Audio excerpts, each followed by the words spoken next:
نحمده ونصلي على رسوله النبي الكريم اما بعد فاعوذ باللہ من الشیطان الرجیم بسم اللہ الرحمن الرحیم۔ جیسے کہ ہم نے کل اچھی نیت کے حوالے سے بیان کیا تھا، آج کا جو موضوع ہے والدین کے ساتھ حسن سلوک۔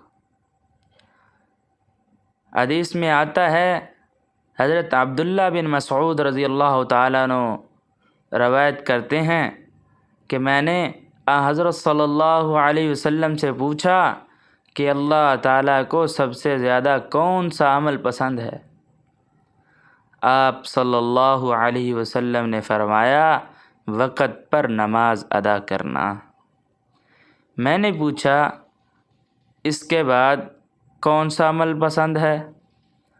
تو آپ صلی اللہ علیہ وسلم نے فرمایا، والدین کے ساتھ حسن سلوک کرنا۔ میں نے پوچھا، پھر کون سا عمل پسند ہے؟ آپ صلی اللہ علیہ وسلم نے فرمایا، اللہ کے رستے میں جہاد کرنا۔ حضرت عبداللہ بن عمر رضی اللہ تعالیٰ عنہ فرماتے ہیں کہ ایک صاحب حضرت صلی اللہ علیہ وسلم کے پاس حاضر ہوئے اور اللہ تعالیٰ کی رضا اور حصول ثواب کی خاطر جہاد میں شامل ہونے کی خواہش ظاہر کی۔ تو آپ صلی اللہ علیہ وسلم نے پوچھا، کیا تمہارے والدین زندہ ہیں؟ انہوں نے جواب دیا کہ جی ہاں، دونوں زندہ ہیں۔ آپ صلی اللہ علیہ وسلم نے فرمایا، پھر تو جاؤ ان کی اچھی خدمت کرو۔ اور ایک روایت میں ہے کہ آپ صلی اللہ علیہ وسلم نے فرمایا، ان کی خدمت کر کے جہاد کرو۔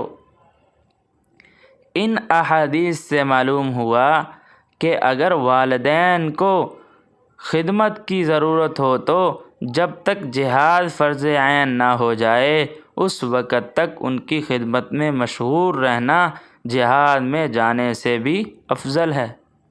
یہ واقعہ عام طور سے مسلمان جانتے ہیں کہ حضرت اویس کرنی یمن کے باشندے تھے اور حضرت صلی اللہ علیہ وسلم کی زیارت کے لیے آنا چاہتے تھے، لیکن چونکہ ان کی والدہ کو خدمت کی ضرورت تھی، اس لیے حضرت صلی اللہ علیہ وسلم نے انہیں اپنے پاس آنے سے منع کر کے والدہ کی خدمت کا حکم دیا۔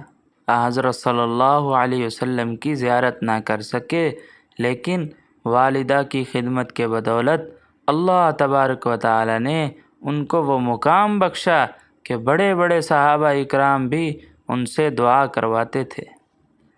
جب حضرت عمر فاروق رضی اللہ تعالی عنہ کے زمانے میں وہ مدینہ طیبہ آئے تو حضرت عمر رضی اللہ تعالی عنہ انتہائی اشتیاق کے ساتھ ان سے ملے اور ان کی دعا لینے کے لیے تشریف لے گئے۔